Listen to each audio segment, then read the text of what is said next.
What's up, everybody? Welcome to the Pick Six Podcast, CBS Sports Daily NFL Podcast. I'm Brinson. I'm your host. It is Sunday. If you're watching the podcast on YouTube, it's Sunday, December 12th. If you're listening to the podcast on the audio version, it's probably Monday. Actually, it's almost certainly Monday, December 13th, because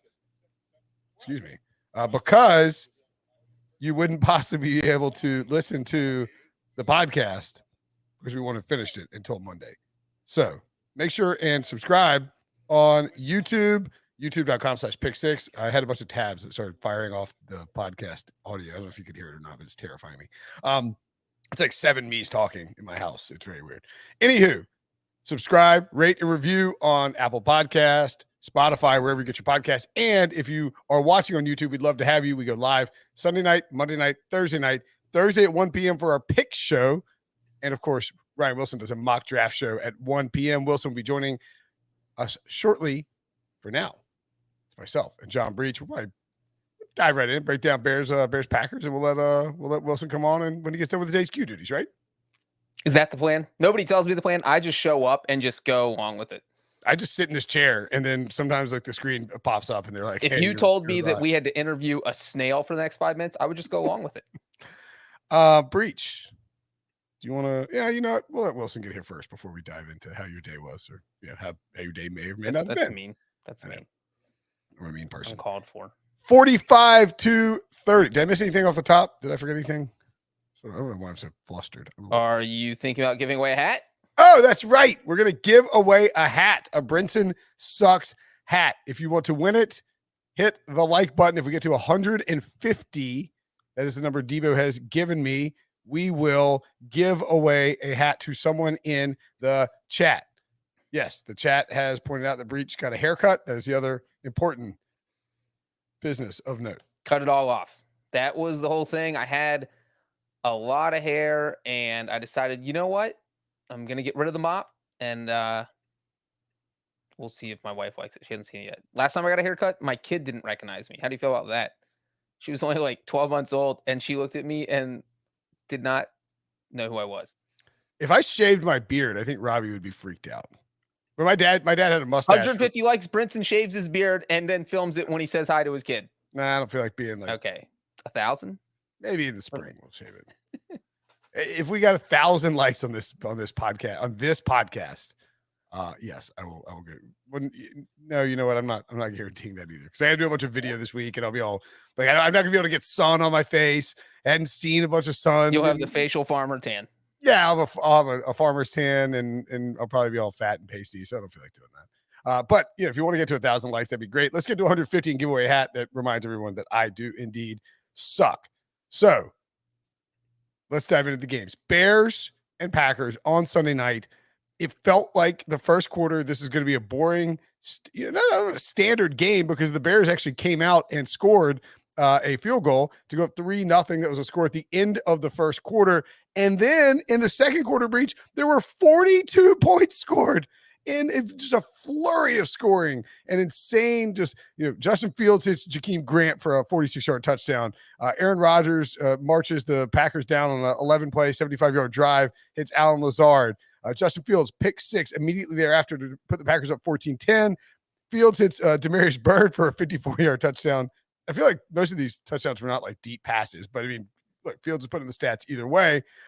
Then they had a Jakeem Grant houses a punt return, 97 yards. Rodgers marches down the field quickly, 48-second drive, hits Devontae Adams for a touchdown, and Cairo Santos kicks a field goal to make it 27-21 Bears at the end of the first half. I would argue that it was maybe the craziest quarter we've seen in football this year, just in terms of like rapid fire scoring. It was pretty nuts.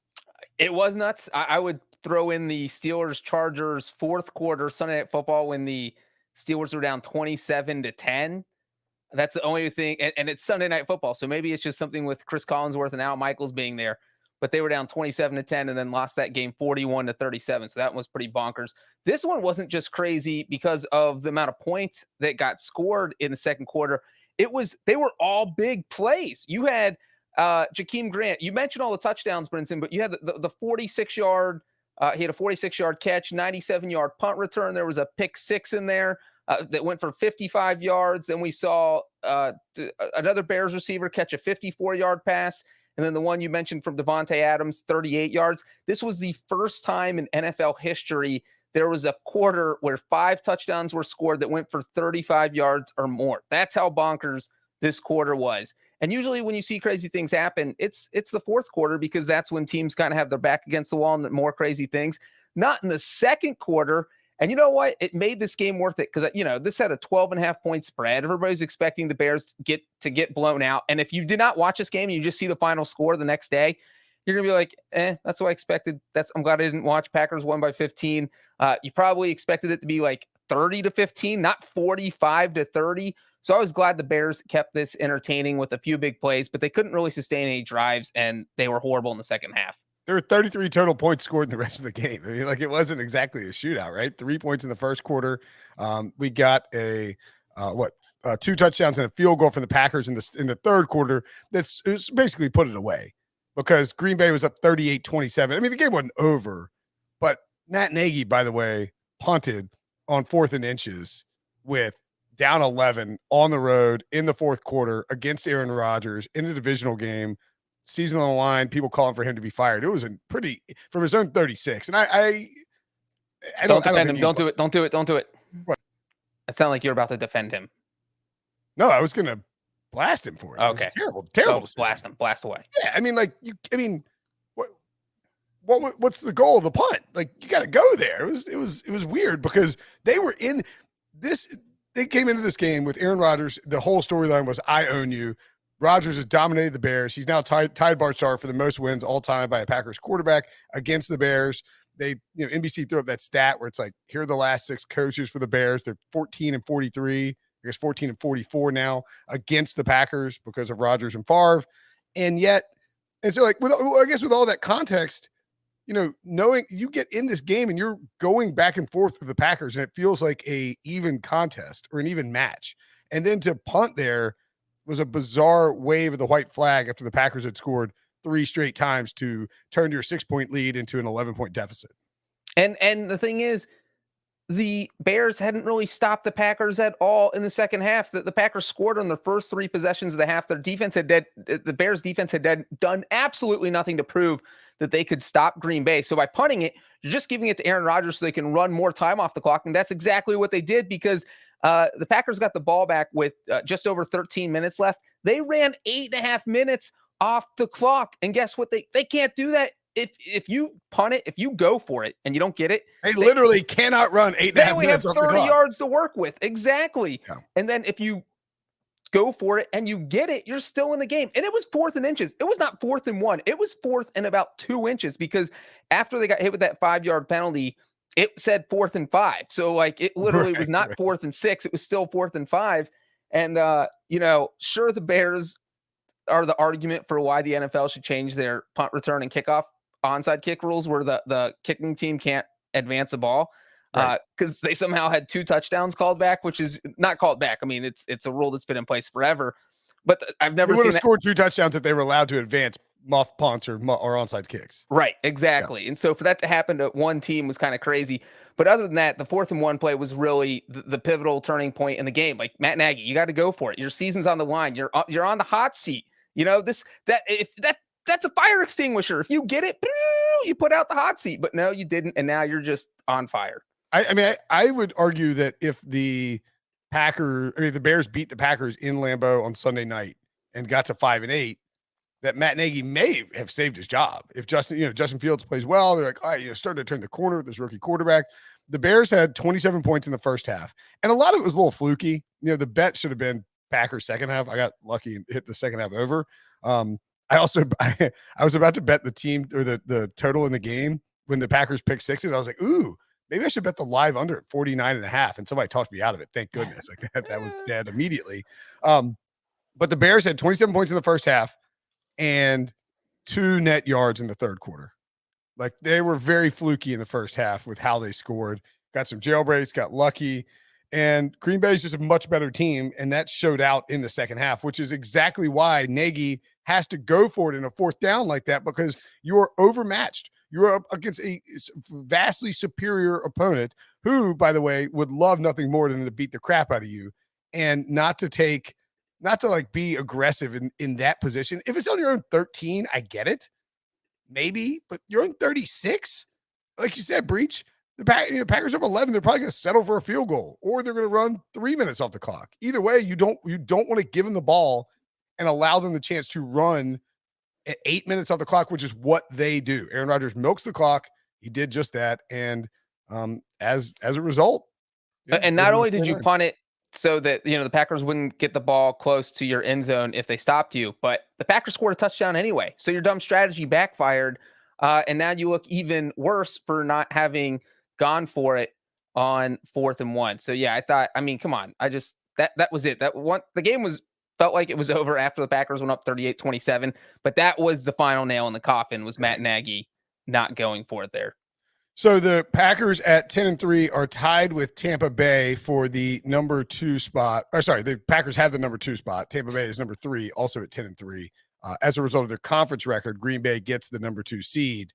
Arizona at 10-2 is still the 1 seed. I think there is a very good chance that the Packers end up securing that number 1 seed because of their, and this is going to be dicey the next month or so as we try and do playoff stuff and predict season records, because you're like, of their next 4 games, I'm like, wait, how did they have 4 games? They're 10-3.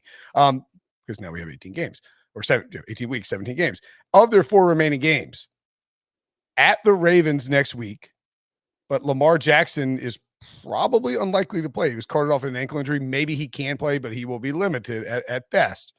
Then on Christmas Day, they host the Browns. Then they host the Vikings on January 2nd. I believe there's a primetime game. Not sure whether it's a primetime game. And then they're at the Lions on January 9th. They are all, I feel like if you were betting on teams to secure the number 1 seed in the NFC, the Packers are probably the best bet, right? I might be betting the Buccaneers. You would bet the Buccaneers over the Packers, even with the tiebreaker? I mean, they have so if they both go 4-0, the Packers win it, right? Yeah. I guess the Buccaneers do have an easier schedule, maybe. Yeah, the Buccaneers have the easiest remaining schedule. But I mean, that's a huge deal. As the conference record, they have that 1 game advantage as long as the Packers don't slip up. Yeah, I mean, I'm like 51-49. Well, they have 2 more wins and 1 less loss. But in theory, Tampa would pay, they would get 3 wins here. So Tampa could get to 9-3. I mean, I don't know. I think the Packers are probably a better bet. And Arizona has to play, I believe, they obviously have to play the Rams on Monday night. That'll go a long way into determining. They get the Lions, they get the Colts. So they have, and then the Cowboys and the Seahawks to close out. I think the Packers look like a pretty good, they have a good chance to secure the number 1 seed. If they just win out, they're probably going to get it. It would be my guess. I don't disagree. I mean, the Buccaneers, I think, are their main competition, because I think the Cardinals have to play the Colts, the Rams, the Cowboys. I do not think the Cardinals are going to win out. So if either the Buccaneers or the Packers can, then they get the 1 seed. Yeah. By the way, the redacted playoff machine is now online. I just looked. Week 14, they fired it up. So we'll be able to play with those scenarios and determine that as we keep moving. And look, the Packers could go to Baltimore and lose to the Ravens if Lamar Jackson plays and is somehow healthy. So certainly not. Yeah, you're right. The Bucs have an easier schedule. They get the Panthers twice. The Panthers are absolute trash. Anywho, let's move on to the next game. Unless you think there's anything else we need to cover from that. Oh, I have 2 fun facts real quick. Perfect. Jakeem Grant's 97-yard punt return for a touchdown was the longest in Bears franchise history, which is kind of insane when you consider that is the team Devin Hester played for, and he had 13 punt return touchdowns with Chicago, but none of them topped 97. Number 2, Jakeem Grant's punt return was also the first punt return for a touchdown in the NFL this year. This is the Week 14 recap. We have not seen one for 13 weeks, and we finally get one on Sunday night of Week 14. hit that like button so we can give you guys a hat in the YouTube chat. We try to give one away every single primetime game. Brinson Sucks hats. Our buddy Lewis Dawes sent a bunch to Ryan Wilson and to Debo, and we will be giving them away. So smash that like button. It's right there on your computer or on your phone. Bucs 33, Bills 27. There are two games, and we'll talk about this one first because we'll wait for Wilson to get here before we talk about the other one. Two games in the 4:00 window that really made this a fun NFL Sunday. It felt like it'd been a couple weeks since we had just like some like juice to the like some meat on the bone of the schedule, and we got it in the 4 p.m. windows because the Bucs and Bills went to overtime, and just an insane game that was begging for people to be old takes exposed after the Buccaneers got a huge lead on the Bills, and then Buffalo somehow just like fired their way back into the game. At one point, Tampa was up 24. Tampa was up 24-3 at halftime. This game's over. Like you're thinking, all right, under the whole way, second half, Bucs are going to melt play clock, run the football down the Bills' throats, and yet Buffalo managed to score quickly. I believe fairly quickly. The Buccaneers were up 24-3 with 8 minutes left in the third quarter.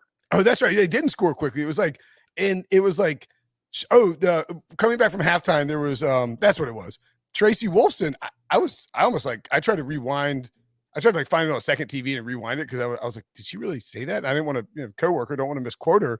She said that Sean McDermott was, quote, extremely emotional and, quote, at a loss for words going into the tunnel at halftime. They're down 24-3, and the guy's like losing his mind because his team's playing so poorly. He's having this 2-week-long meltdown because he's been owned by Belichick and Tom Brady, which I kind of get. I mean, Brady leaves with the Bucs, and you're thinking, and you win the division in the COVID year, and you're thinking, hey, this is ours now. And all of a sudden you're still being smacked around by both of them.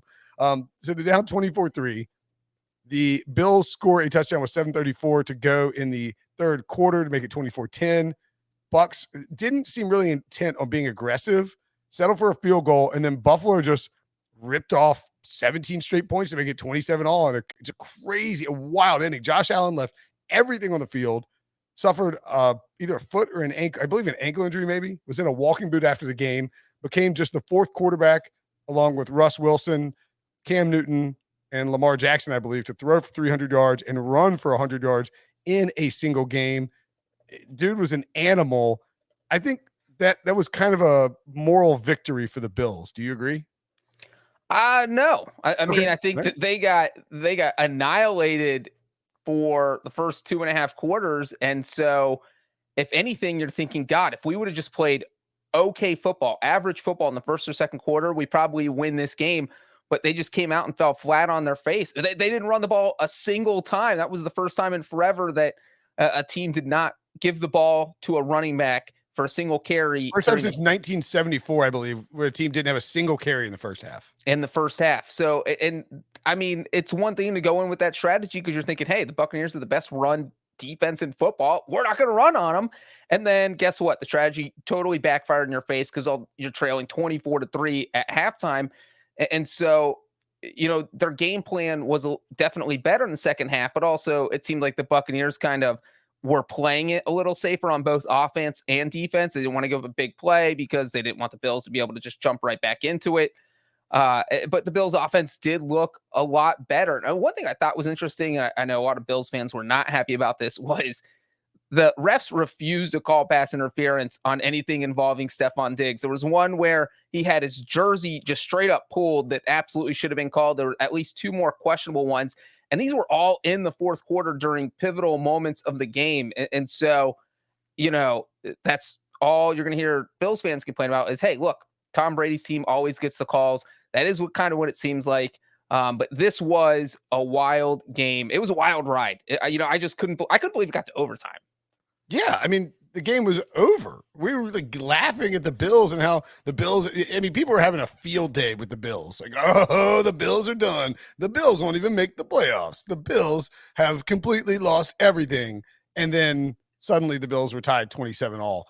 I don't know that it was, sometimes I think it's hard to read too much. Sometimes you have to be careful, I think, about reading too much into a crazy comeback like that. Like the Bills are upper tier team in the NFL. They're not playing like it right now, and they fell to 7-6, which is I cannot believe is happening. And now, but they have, so they have to beat. Wait, do they have? Who do they have? They have the 3 very winnable games, and then the Patriots again on Monday night, or maybe not Monday night. The Patriots again in Foxborough. They have to win all 4 of those to hit the over on their win total, which is a absolute kick in the junk, considering how good this team looked before the season and how quickly I thought that they would get to 11 wins and how much money I put on that. So other than that, though, like, I mean, they're now the 7 seed. I mean, how concerned are you, Breech, that this team might just miss the playoffs? I mean, you have to be concerned. You look at the rest of their schedule, like you said, that Patriots game looms large because at 7-6, if you lose that Patriots game, the best you're doing is 10-7, and that's if you win the rest of your games. And yes, beating the Panthers and Falcons and Jets at home, they seem like layups, but else seemed like a layup a few other games. The Jacksonville game back in November seemed like a layup, and they lost 9-6. So you can't count on anything. But that being said, I would still, just because how the Bills schedule breaks down, you get to play a team, the Panthers, Atlanta, 2 teams from the South have to go to Orchard Park, have to go to Buffalo in the dead of winter and play outdoors. That's definitely advantage Bills.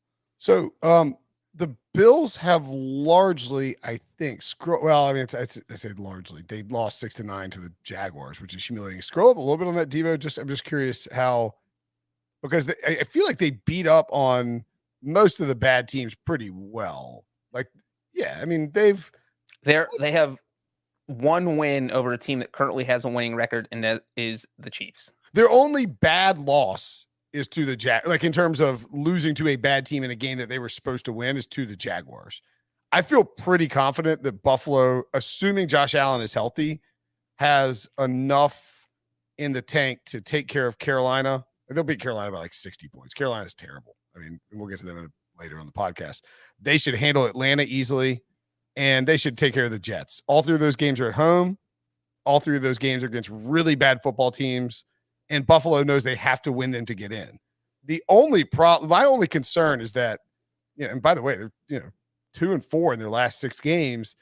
My only concern is that there appears to be something mentally that is kind of rocking the boat in Buffalo, again, as it sort of relates to Bill Belichick and Tom Brady. I mean, like, these, like, Sean McDermott's just on tilt the last 2 weeks, and it's all because Belichick passed the ball 3 times against him on Monday Night Football and beat him in Orchard Park. So I am concerned about the Bills.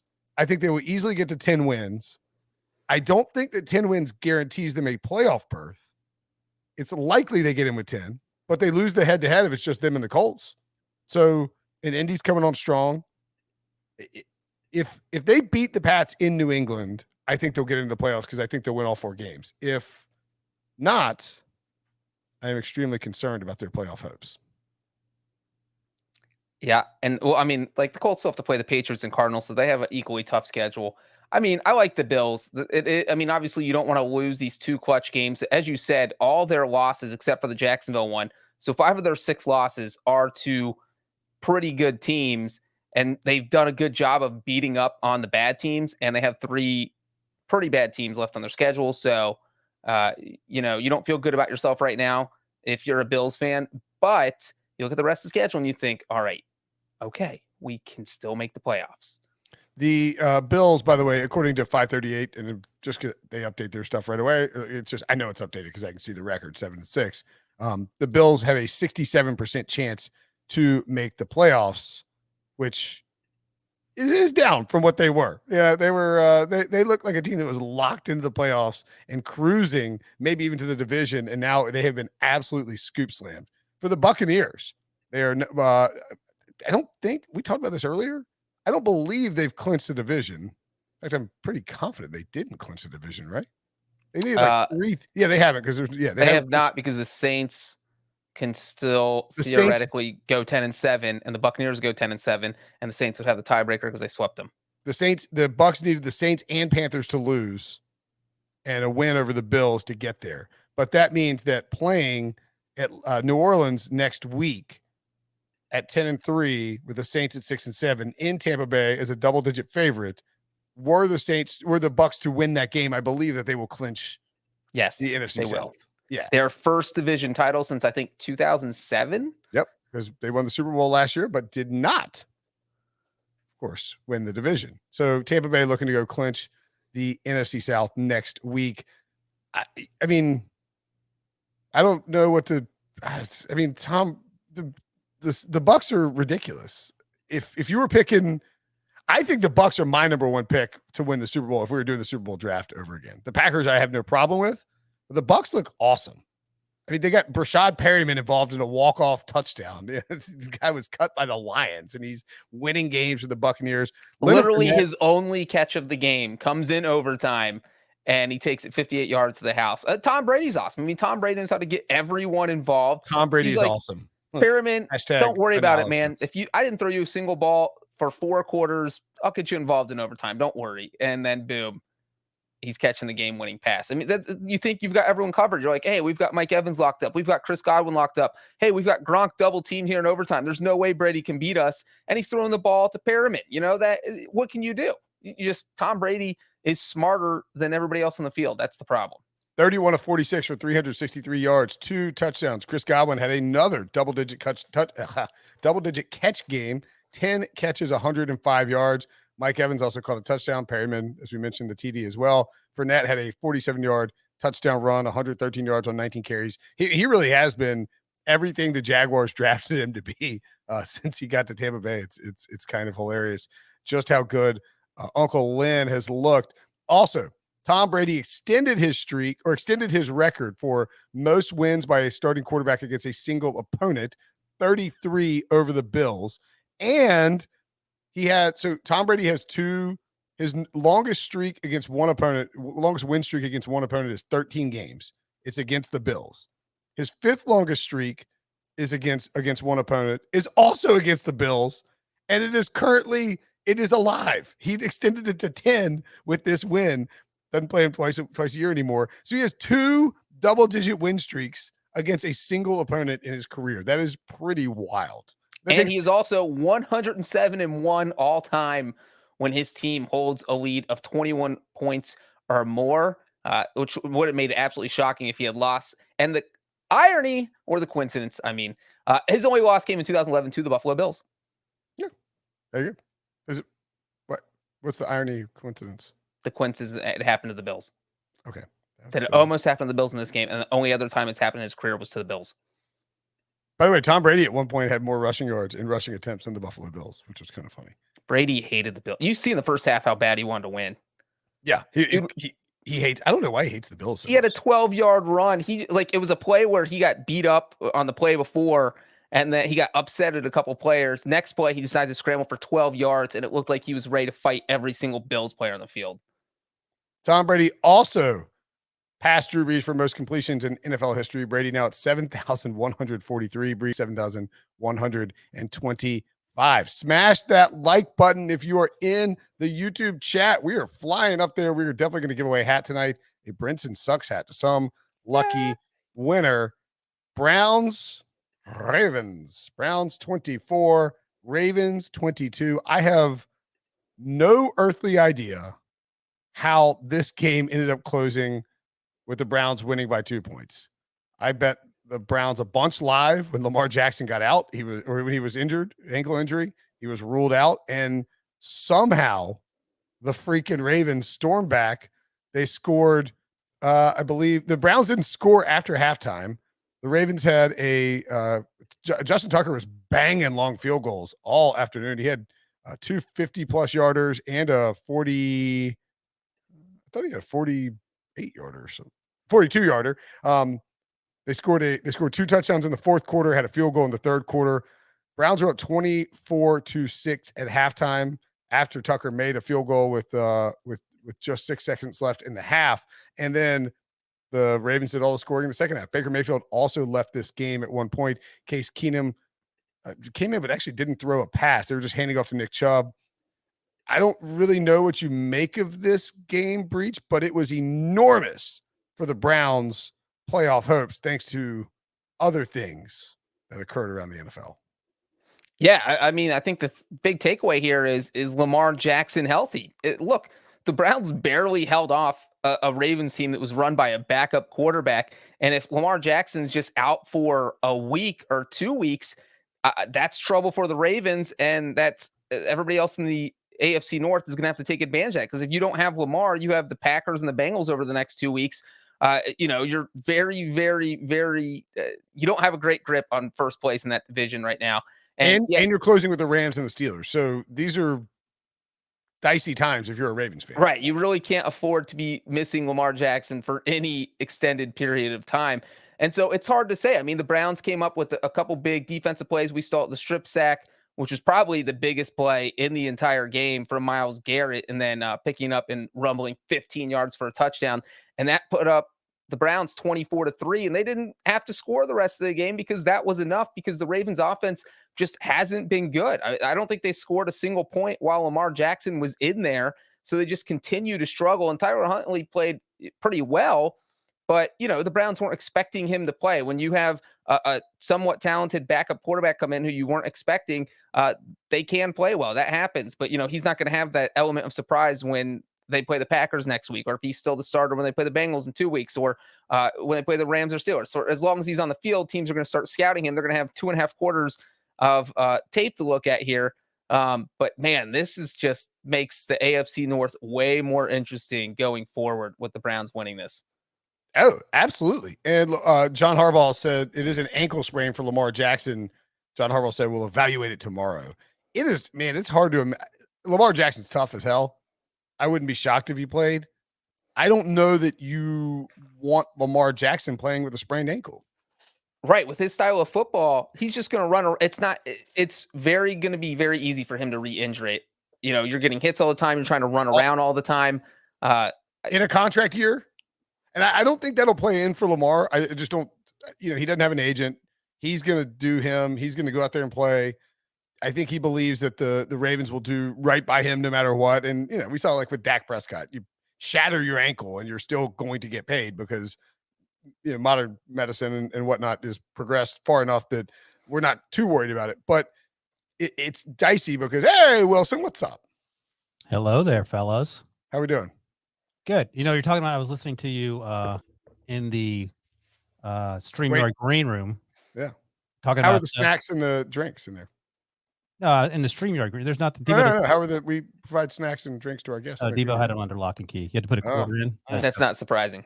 We've heard you ate all the Fig Newtons last time. I love it. And the poof balls, the cheesy poof balls. And Danish weddings. But what I was listening to talk about, those are great. The white powder cookies, Danish weddings. I've never heard them called that. Oh, okay. Anyway, here's the thing. I do wonder, what if Lamar Jackson isn't better, but he's more efficient, hobbled? Because the talk the last few weeks, maybe month, is that NFL teams have sort of figured out you don't rush him to tackle him, to sack him. You rush him to slow him up. So then he can't run and he has to make decisions. That's sort of what the Steelers did. That's what the Dolphins did. TJ Watt loves sacking people. He did a really good job of sort of quote unquote containing Lamar. If Lamar can't run, maybe he's forced then to make better decisions with the football and perhaps make them quicker. And, the Baker versus Case Keenum conversation. Yeah. 75% of Lamar is better than 100% of Tyler Huntley. Yeah. My thing with Lamar is you have to kind of play it. It's really tricky because you want to make sure that you make the playoffs, but you also have to have Lamar in the playoffs. So you can't. Sorry to interrupt. I was going to say, Breech predicted last week that the Ravens were his team to miss the playoffs. And then he ran out there and picked the Ravens. Tiny elf and clubbed Lamar's. Oh, I thought you said pick the Ravens, which would be the. You saying I pulled a Tanya Harding here? Yeah, you Tanya Harding Lamar's ankle. You love ice skating. Just saying. The Ravens are now, and again, I'm using 538 just because I know it's updated and I don't have to ask questions about the records. At 8-5, 76% chance to make the playoffs, 55% chance to win the division. The Browns have actually climbed to the number 2 spot to win the AFC North, 23%. The 538 has the Browns 39% to make the playoffs. I saw higher. I think Steve Kornacki was doing his thing on NBC for and he had him like 65% or something like that. And so obviously all this stuff, Well, the Browns do have the easiest remaining schedule of any of the teams in the AFC North, and that is because they're the only team left that plays a team that has a losing record. So over the final 4 games, the Steelers, Bengals, and Ravens all play 4 teams that have a winning record. The Browns play 3 teams with a winning record, 1 team with a losing record, and that team is the Las Vegas Raiders. But look at the Browns. Win, loss, win, loss, win, loss. Get it together, guys. If you guys had to pick. Sorry. I was going to say, you probably talked about it. They tried to lose this game too. Yeah, it was. I was telling Breech, I live bet. Lamar gets hurt, and the Browns were up, I believe, at that point in time. They were up maybe 17-3. Or no, they were 17-0 because they were marching. Baker threw it to Austin Hooper. And I live bet the Browns minus 11.5 with Lamar injured and thought that I was locked. I think that was when it happened. Maybe I'm wrong. But it felt like it was never in doubt. And then all of a sudden, the Ravens were just like trying to win the game, which is wild. And what's even wilder for me is that 2 weeks in a row, Justin Tucker needs to get an onside kick. This time he got it because the number 31, who was trying to block as best I could tell, ran into the ball like a dum-dum. And then they messed it up on the getting Justin Field. They went backwards. I literally don't understand that in onside kicks, why you have a blocker who is not looking, and teams do this all the time. It's so that the guy who's recovering the ball doesn't get smoked. Right. But what if the ball goes to the blocker? Like every single person has to be aware that the ball could end up in their hands, or you have situations like that. I mean, that was completely on the Browns for being unaware of what was happening. I mean, that's insane that you would just let a ball bounce off you like that and right into the hands of a Ravens player. Yeah, it was like he tried to catch the ball, but he didn't have any arms. If you had to pick right now, who are you taking for the division? Knowing, like being aware that we don't know what Lamar's status is. I mean, this division it's not going to be the Steelers, but I think the other 3 teams are. You mentioned the Ravens odds are a little higher, but it's a coin toss, a 3-headed coin toss. I mean, I really don't know. The Bengals did up today. I don't know if you guys talked about Cincy. No, we're about to get that. We didn't talk about it yet. The Browns did up today, and the Ravens sort of continue to do what they do and like not move the ball offensively. The defense is banged up. I mean, last week John Harbaugh said he went for 2 at the end of the game because he didn't have any cornerbacks. He still doesn't have any cornerbacks, so that's not going to magically fix itself even if Lamar comes back. So the long answer is. Well, the thing is, it hasn't hurt him not having any corners because he's played the Bears, Browns, Steelers, and Browns in the past 4 weeks. But now you got to play Aaron Rodgers, Joe Burrow, and Matthew Stafford in the next 3 weeks, where not having corners might matter a little bit more. Well, that's. I'm going to go with the Bengals. What, Ryan? Welcome to the bandwagon. I'll mail you a hat. There's a path. Here. You know what? Because I said, like Ryan said last week, my bold prediction was that the Ravens wouldn't make the playoffs. And this was before, obviously, Lamar got hurt. And that the Bengals would win it. And the same reasoning stands right now that I still think the Bengals will win it.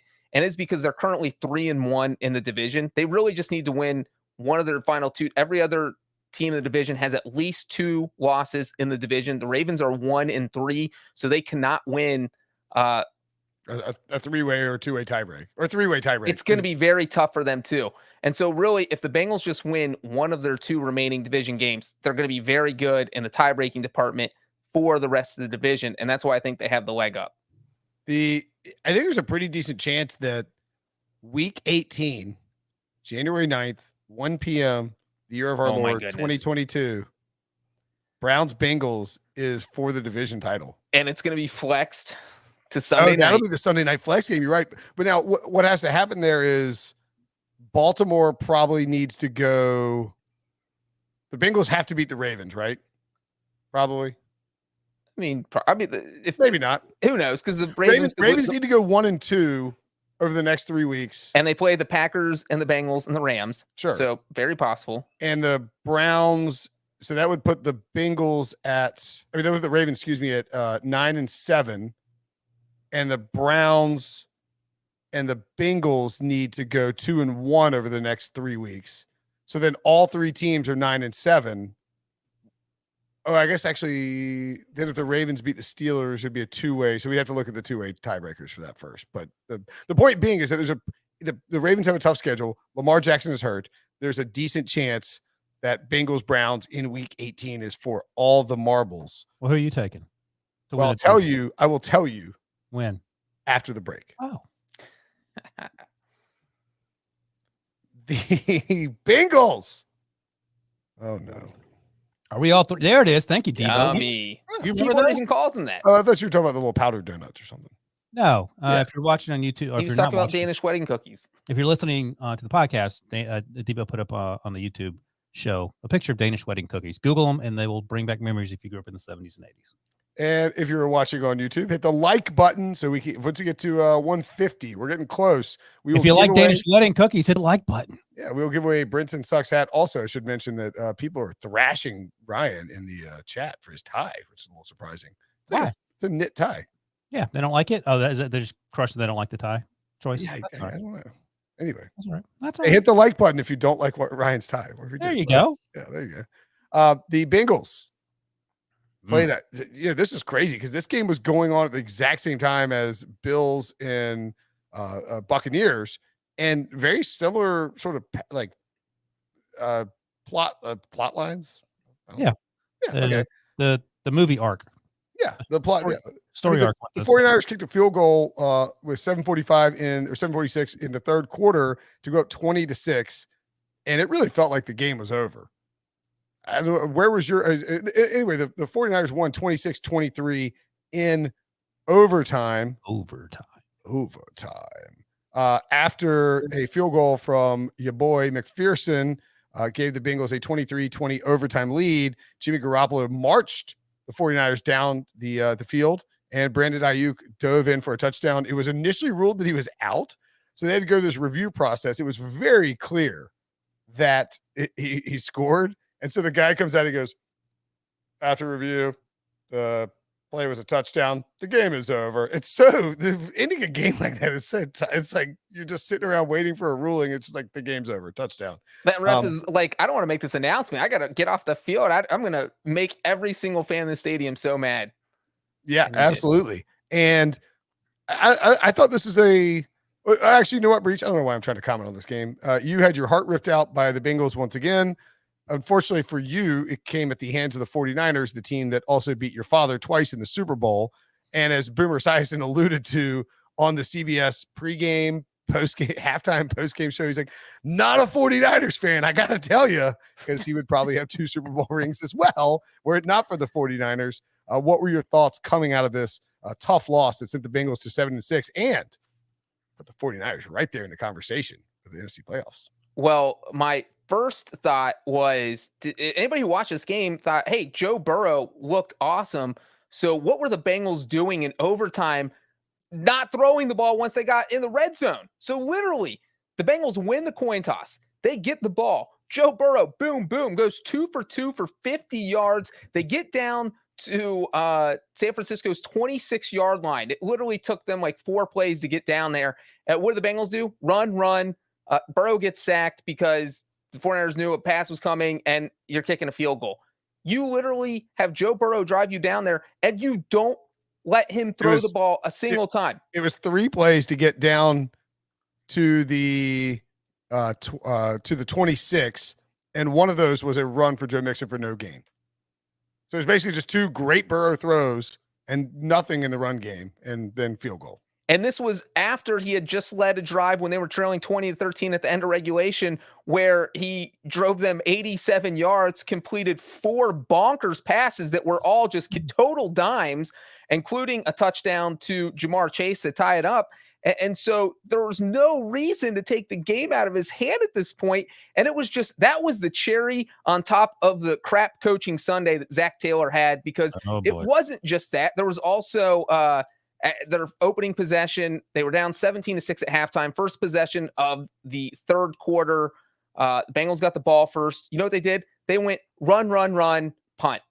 They didn't even let Burrow throw a pass. You're down 17-6. You want some sort of momentum.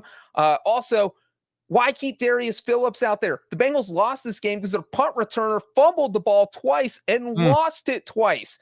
And the 49ers got points on both of them. That led to 10 points for San Francisco. The 49ers did absolutely nothing to get 10 points because the Bengals punt return, Darius Phillips fumbled twice. Pull him after the first punt. He shouldn't have been back there. I don't know what they're doing. So I just thought this was a game where, I don't know if Zach Taylor just outthought himself, but he certainly I think he underthought himself. Underthought himself. He did not do. I give him an F for his coaching job, and I give Joe Burrow an A+ for trying to save the game. Joe Burrow's awesome, man. Let me ask you this. It's funny you say that because I was talking about this with our buddy Joe Musso, and I said, is Jimmy Garoppolo and Joe Burrow, are they the same person? Like, are they like, who do you like better? And you love Jimmy G. Burrow. Who do I like better between Joe Burrow and Jimmy Garoppolo? No, I know you do, Breech, but I know Brinson has this thing for Jimmy G. Wait, like who's better looking, or who's cooler, or who's a better quarterback? Yeah, I mean, Joe Burrow's made a ton of mistakes, and Breech has documented them from taking Joe Burrow every single time in that situation. Okay, I'm just checking. Jimmy's old. Jimmy's like my age. No, he's not. I mean, I know. But I mean, Joe Burrow's in his second year and had dealt with an ACL tear in his first season. Joe Burrow does some Carson Wentz things that concern me in terms of how he treats his health, but I'll stand for Joe Burrow all day, man. That dude. Here was Moose's answer, and I thought it was pretty spot on. Joe Burrow sees the field and thinks he can make every throw, and sometimes he forces a lot of throws. Jimmy G doesn't see anything; he just throws it up there, and sometimes it happens. Musso, I think in the chat, by the way. I think hit the like button, Musso. Is he in the chat? He was. Yeah, he's in the chat. Stormed out of the studio after the Bears imploded. Dude, I like Jimmy G. I think Jimmy G is underrated relative to the national perspective, but Jimmy G is more of a Kyle Shanahan puppet, and Joe Burrow's like trying to keep swatting away the strings that Zach Taylor's trying to attach to him. Let me just say that Joe Burrow's touchdown pass to Jamar Chase on 4th down. That was Jimmy G does not make that play in his life. Can't physically make you have to make the escape and then roll out the sideline, falling out of bounds, find a receiver who's running the opposite way and somehow get him to turn around. That was an insane play. Yeah. Before we move on quickly, I'm just actually Musso telling me to earn the like. What am I going to do to earn a like? Please, Musso, please. Compliment Musso's hair. Your hair looked fine on HQ. It does look good. You say fine? F-I-N-E, fine. Your hair. Yeah. Oh, are you saying it like in oh, that looks fine? Or are you saying it like in a that's fine? Good. Yes. That's how you're too old, man. You're not with I know the lingo nowadays. Hairplugs Brinson trying to paint a negative light of your kids are saying fine. I'm trying to earn a like here, and Brinson's talking it down. What's going on? Musso's hair's great, man. Anywho. Better than yours. Wait, great, like great cheese? Like GRAT? All right, let's move on. Devo's killing him, so let's go. I think we're actually going to no, I thought we had a good pace, maybe not. I think the 49ers are a problem if in the playoffs, I think.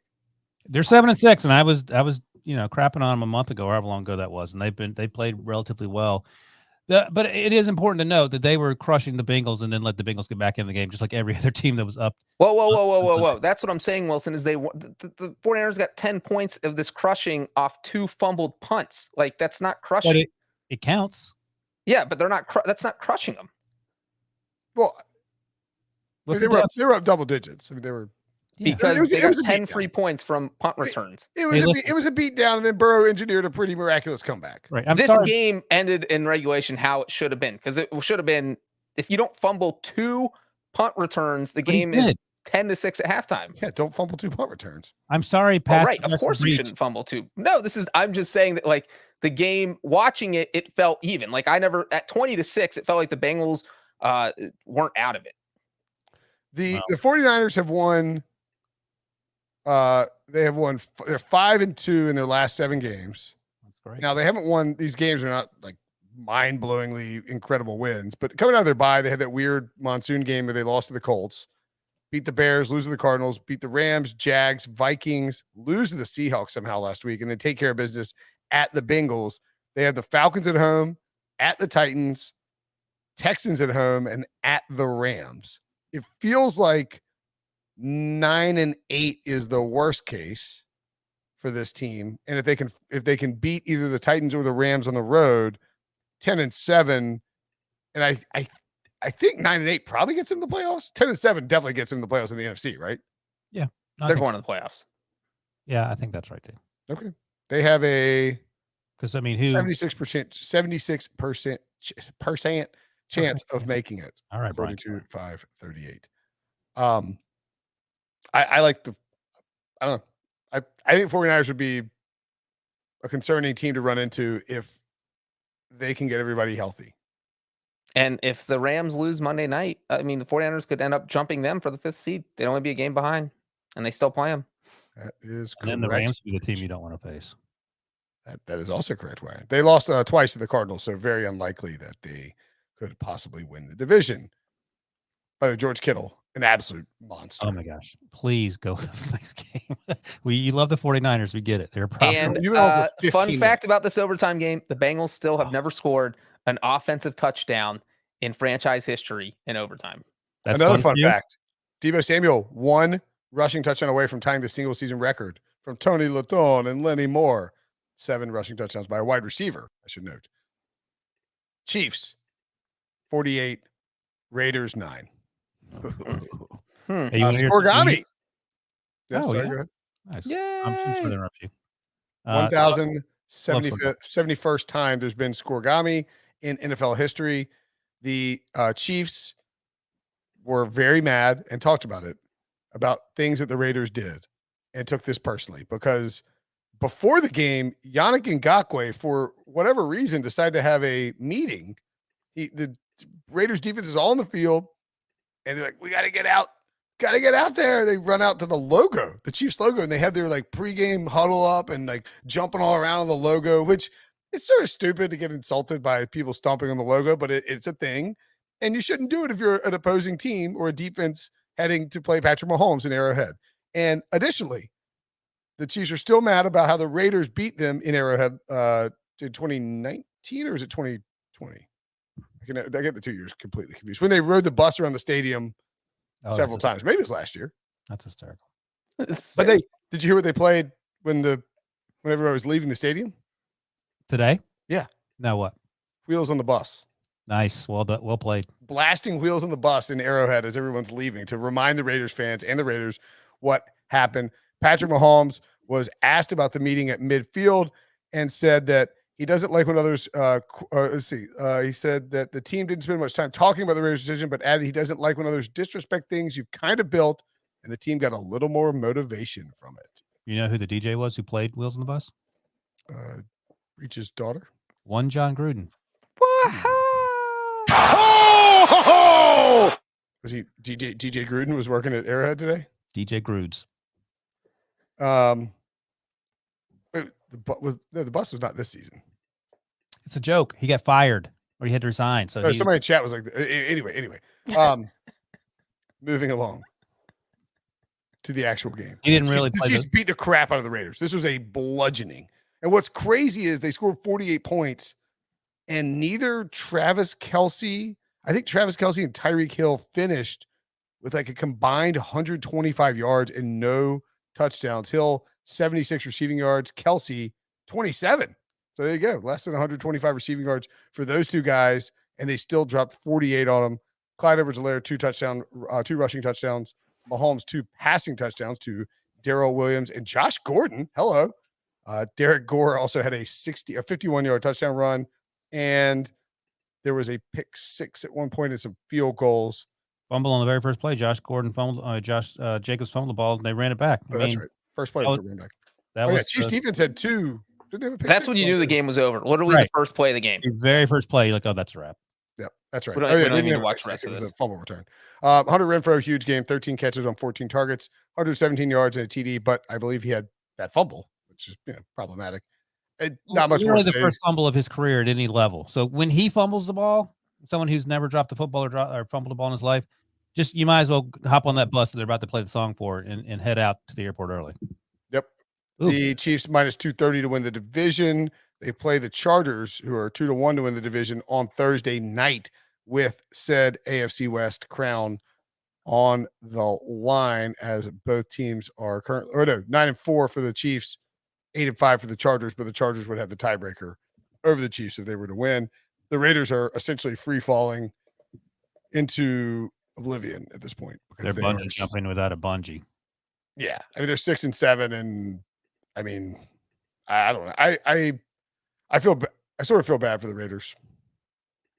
They've had a lot of off-field things happen to them, but I don't know. I mean, they're a mess. Since their bye, they have lost 5 of 6 with the only win was over the Cowboys on Thanksgiving, and that win seems totally improbable. How did that even happen? Right, exactly. Now looking back on all this, because the Raiders haven't scored more than of those 6 games since their bye. They have scored 16 or fewer points in all of them, except for that Cowboys game where they somehow scored 36. So, sorry, Raiders. I mean, the Raiders do still kind of control. Stop it. They play all playoff contenders down the stretch. Well, that means that's not helping a team like this. Right, could you see them beating the Browns? I will tell you this. Could you see them beating the Broncos? I'll tell you this. Hunter Renfrow is going to win some fantasy leagues. And that's going to be the highlight of the remainder of the Raiders season.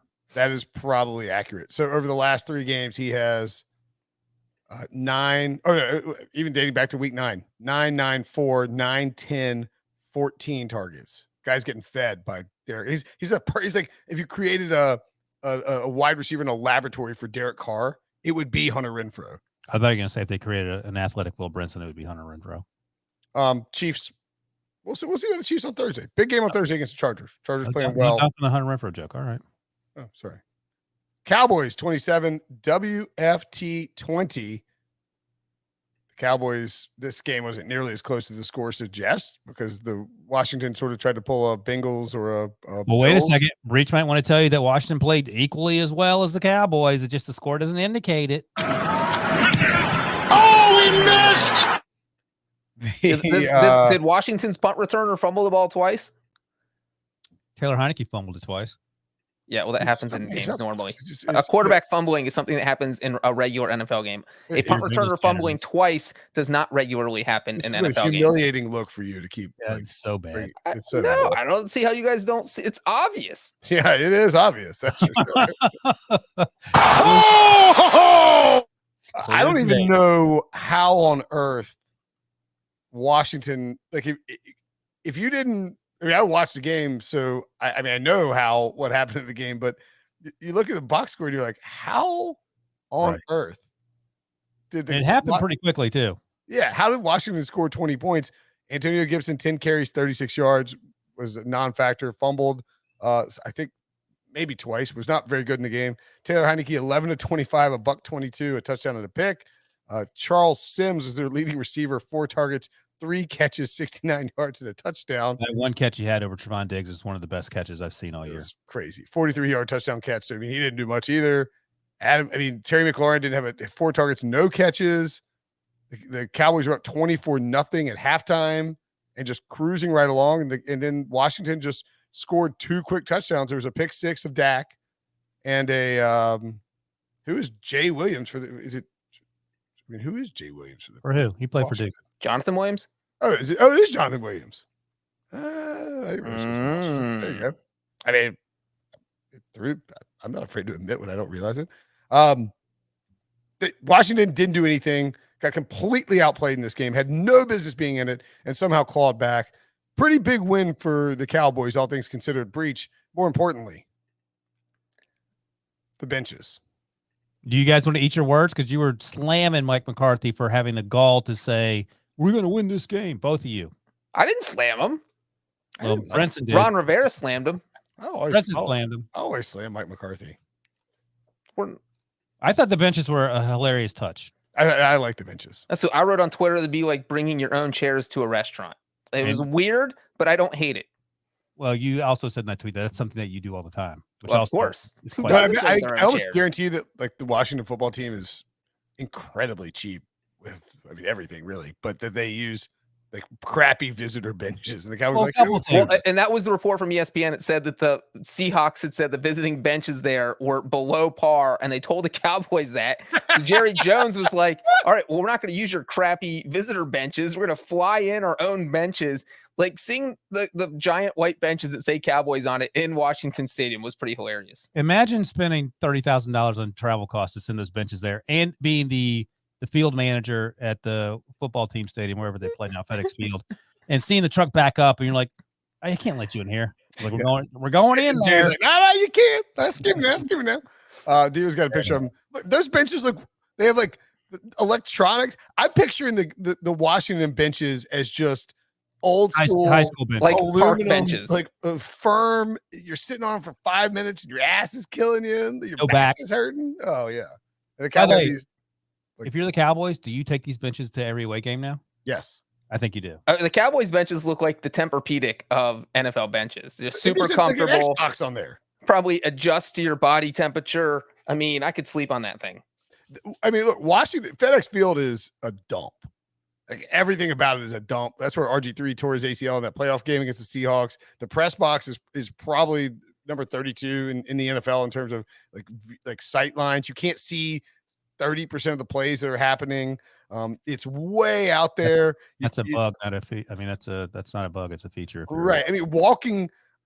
When I parked and I went to a Monday night game up there for some reason and covering it, and like I was like parking and walking by myself. I was like, and walking back to my car. I was like kind of nervous. Like it's pretty isolated out there. I mean, it's not anyway. So yeah. I will say one thing about the Cowboys, though, even though they won and jumped out that early lead, I'm still a little concerned about their offense. They weren't that great in this game. They scored 2 touchdowns, but the Cowboys scored 2 touchdowns, but one was a defensive touchdown, and their second touchdown was set up by a Taylor Heineke interception where the offense only had to drive 40 yards to score, and that was it. You know, the offense only produced 1 touchdown, and so it's been a few weeks now where we've seen them kind of struggle. 1 for 6 in the red zone is a problem. Yes, that is definitely a problem, especially when you're playing really good teams in the playoffs and not Washington. You know what I'm not concerned about? Micah Parsons. Good Lord. He is awesome. But the offense is a legit concern. But the defense, strangely enough, is not a concern or much less of a concern. Trevon Diggs, as we mentioned, was in coverage and had a chance to make a play on that Sims touchdown. He's been playing well. D-Law had a couple big plays. They had another defensive end whose name escapes me right now. Returned the Micah Parsons strip sack for a touchdown in the first half. Dorrance Armstrong. Yeah. Thank you. Randy Gregory had a big play in this game too. Micah Parsons, by the way, has 12 sacks with 4 games left, the most sacks by a rookie in NFL history. Javon Kearse, 14.5. Alden Smith had 14. Pretty, obviously Alden Smith had all-field issues, but, Dwight Freeney's on there, Simeon Rice, Leslie O'Neal. It's pretty impressive company to keep. Is there a case for Micah Parsons to win Defensive Player of the Year? I mean, there's a case, but I think right now I'm going with my guy TJ Watt. And Sure. Myles Garrett is up there. And then I think Micah Parsons is third. Trevon Diggs, I think, has to be in the conversation as well. He has 9 interceptions or whatever he has. I think I'm going Myles Garrett. I mean, he scored today, obviously, but and we didn't mention that when we were talking about the Browns Ravens. The Browns fans will tell you that his sacks aren't big time sacks, where TJ Watt's sacks are all big time sacks. They're always going down to the wire anyway, because they're not blowing anyone out. But yeah, I couldn't argue with Myles. TJ Watt pops up in big spots. I think, no one's arguing that Micah Parsons is a slam dunk defensive rookie of the year, and you can give it to him now. And then he finishes 3rd or 4th or whatever in the actual defensive player of the year. And that makes sense. But again, if he continues along this path that he's on, absolutely. He has been, and I would imagine, if taking into account that last time he played edge rusher was in high school and didn't play football last year. I mean, it is crazy. Maybe he should be playing quarterback. I mean, it really is wild that and if you think about, the draft as it went down with Parsons, he fell, I think, to the 12th selection after only off-field stuff he fell. No, it was because he was a linebacker. But if people he fell because of off-field issues. He didn't fall. I know that caused him to fall as well, but people were drafting him as a off-ball linebacker, not as a. Yeah, but Devin White went top 5. Fair. I'm just saying that if you told everyone who was drafting in 2021, that's right. Yeah. That Micah Parsons is this terrifying edge rusher. No, you're right. I think Daniel Jeremiah actually had maybe mentioned that before the draft, that he thought Micah Parsons could be that. No, I don't think so. I don't think anyone was talking about it because no one knew. Yeah, I mean, I hadn't heard. I don't even know how he ended up there in Dallas. It's because DeMarcus Lawrence got hurt. Oh, okay. You're like, we don't have anybody to rush the passer. Hey, Micah, you're playing edge rusher, so they put him on there. I mean, doesn't Atlanta take edge rushing Micah Parsons over Kyle Pitts? You're right. If he were strictly an edge rusher, he would have gone higher. regardless of the off-field concerns that teams may have had. I think Atlanta just takes him instead of Kyle Pitts, and then since he goes Jamar, I don't know. I mean, yeah, a lot of these teams there's a case to be made, and Kyle Pitts is an awesome player. Ryan, TJ Watt's already missed 2 games. If he misses another game or 2, would that make you not vote for him? Or would you think, he's still at the NFL in sacks, even though he missed 3 games, so I'm going to vote for him? He can't. I don't want him to miss. He can miss another game, but then he has to come back and have like 2 sacks in the subsequent games that he plays, because that way his sack percentage is insanely high, because he was leading the league after missing 2 games. I don't know what the sack race is now, if Myles Garrett caught him today or not. That's a good question. I mean, Myles Garrett has a strip sack for a TD. I think Myles Garrett is if you see Myles Garrett at plus money at this point of the game, with the Browns trending towards making the playoffs, and Garrett having this big splash play against the Ravens where they up their chances and he scores a touchdown, I would definitely consider. I would bet any Myles Garrett plus money if you can find it. Is TJ Watt plus or no? I'm assuming they're all plus, like plus 200 or something like that. And Watt with the injury, if he misses, you only play 13 or 14 games, you're probably not going to win the award. Would you sprinkle a little something on Micah Parsons for? I would consider it. I mean, if he goes ham down the stretch and the Cowboys win the division and he breaks the rookie sack record and Dallas is winning because of their defense the way they've been the last few weeks, he could steal the award.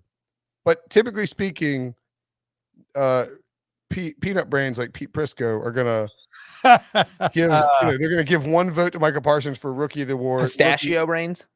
Yeah, a little pistachio like Prisco is gonna give peanut Prisco. He's gonna give a pistachio Prisco. He's gonna give Parsons the defensive rookie of the year, and then give somewhat Garrett or Watt the defensive player of the year to just spread it around. That's just how that tends to work. Okay, moving along. And we're actually on a pretty good pace here. Let's see if we can destroy it. The Broncos, I'm just kidding. Broncos 38. Hit the like button. Did we get we're 2 away from a hat. We'll give away a hat, a Brinson Sucks hat. Hit the like button if you haven't already. Broncos 38, Lions 10. Very cool moment at the beginning of the game as the Lions honored the late Demaryius Thomas. DT, of course, passed away this past week. He would have turned 34, I believe, on Christmas Day. A real tragic situation. Was an awesome player out of Georgia Tech, former first-round pick. Part of those. He was on the championship team in 2015, of course, was a prolific receiver for the Broncos when Peyton Manning was there.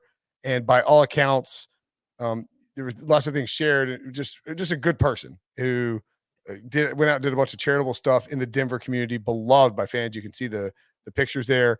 And Vic Fangio on Saturday went and talked to his bosses and said, "Hey, we want to do something to honor DT at the start of the game." So he calls Dan Campbell of the Lions and said, "Hey, we're going to send 10 guys out.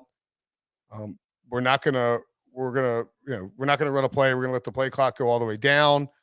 And I just want to let you know," Dan Campbell said, "No problem. I'm going to decline the penalty. Go for it." Nice. And so they go out there, 10 guys on the field. Obviously the 11th guy is DT in spirit. Play clock runs down, called for a delay of game. Dan Campbell declines it. And Fangio also said the ref was in on the whole, he was aware of the whole situation as well, too. So really cool way to honor him. And then also incredible that the final drive of the game, and this was a absolute clinic from Denver.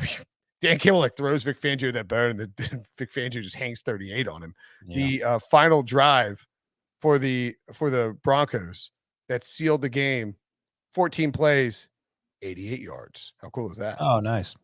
And then Justin Simmons had an interception where he celebrated on the 88 that they had painted on the sidelines as well. That's right. Yeah. I mean, a lot of these dudes still in the team were very good friends with Demaryius Thomas. Look, good. Denver's now 7-6. They are still in the playoff race, by the way. The Lions won 11-1. Not a ton to say about this game.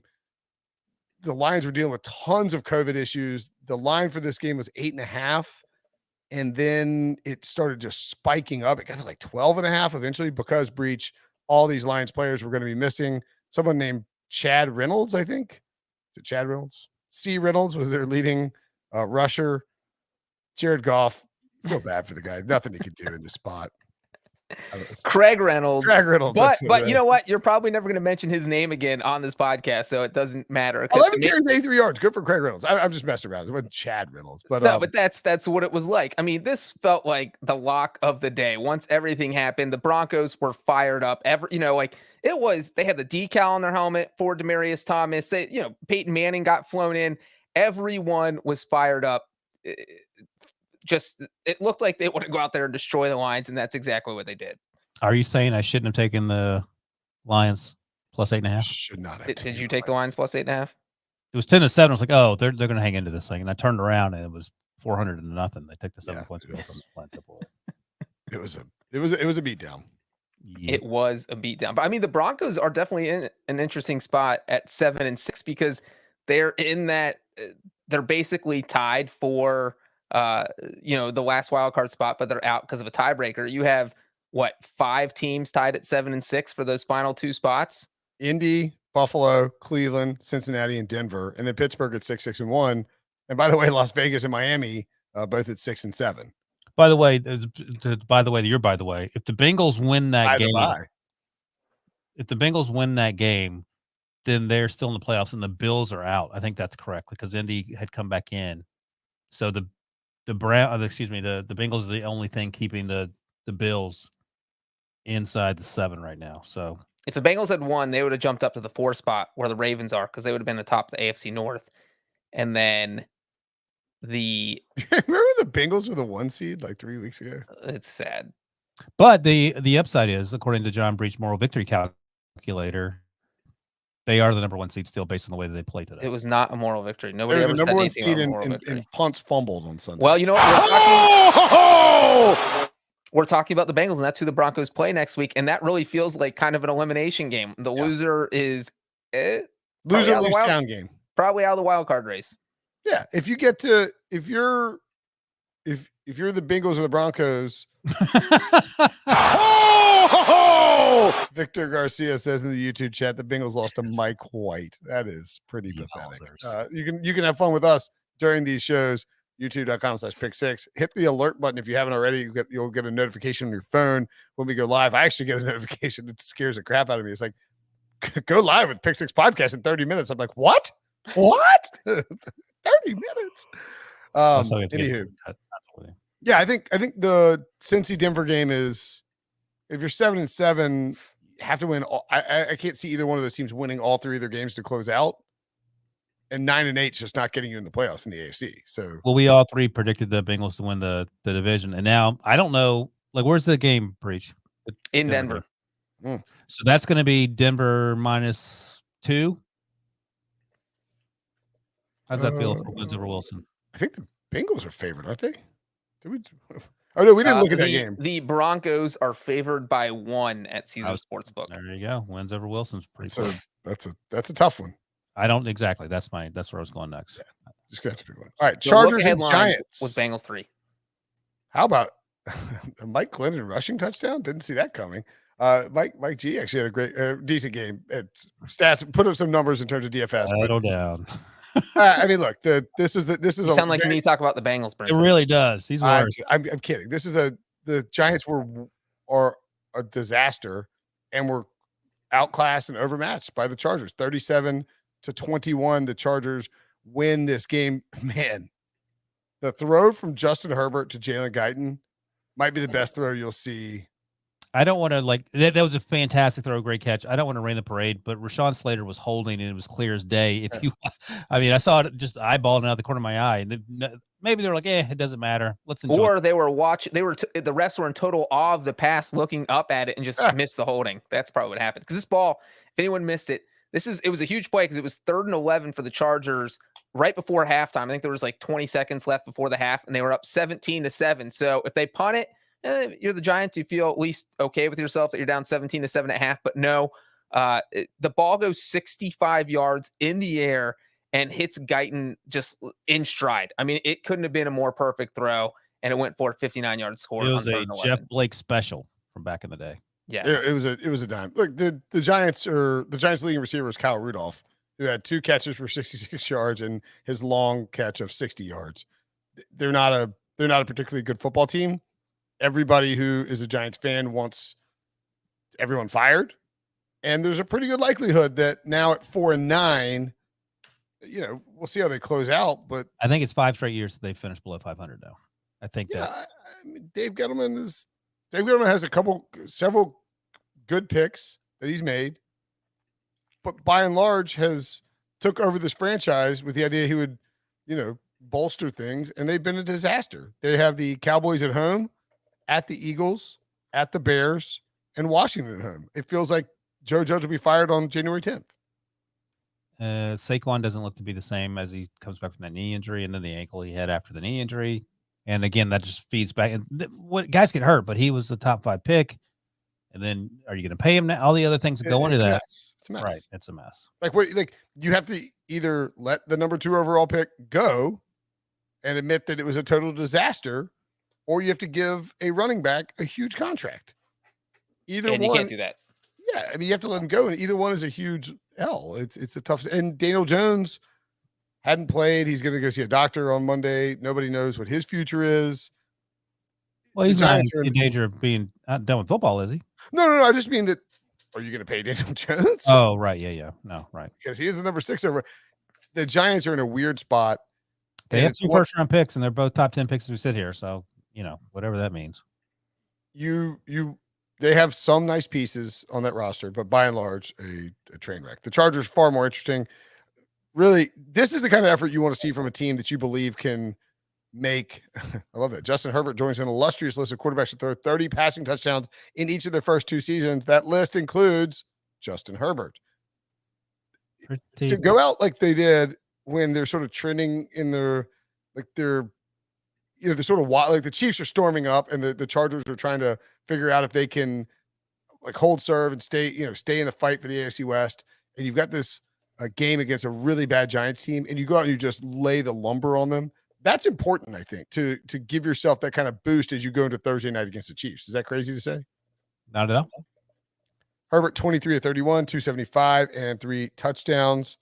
Austin Eckler suffered an injury, 12 carries, 67 yards, and a touchdown. The running game was not quite as effective, but it didn't matter. Jalen Guyton and Joshua Palmer. Mike Williams, 6 catches, 61 yards. Not as big a game as people expected. Guyton and Palmer stepped in very nicely. They have some good young depth at the wide receiver position. Basically the opposite of the Giants. How do we think the AFC West plays out in this battle with the Chargers and the Chiefs? I think it's the Chiefs, to get back to what you said, 6 weeks ago now. I'm finally on that plane and on that train, excuse me. And I think the Chiefs, I said this like a month ago, I think the Chiefs win the conference, which is crazy because we were all so down on them. They're 9-4, same record as the Titans and the Patriots. All so down on them? All being just me and Breech. Okay. And maybe just even me. I don't even want to throw Breech in that. I was just very concerned about them, but you can be concerned, as you've noted time and time again, all the weapons they have. Don't worry about the defense. The defense is playing better. Defense made a bunch of huge plays today. So I think they win the division. I think actually they have a really good chance of winning the conference as well. If for some reason you think that the Chargers will win on Thursday night, you should bet them to win the division at 2-1. Yeah. Agreed? Because the Chargers would have and then go bet Justin Herbert to win MVP. Yeah, that's true. And then parlay the 2 bets together. Then you're rich. You could probably do that at some sports books. I don't know if you can do that at Caesars, but yeah, I mean, isn't Tom Brady just kind of front running for MVP at this point? Yes. I wouldn't want to bet anybody else, I don't think. The crazy thing about Herbert in this game is that he didn't have Keenan Allen, and he just found a bunch of other people to throw to, and it was just fine.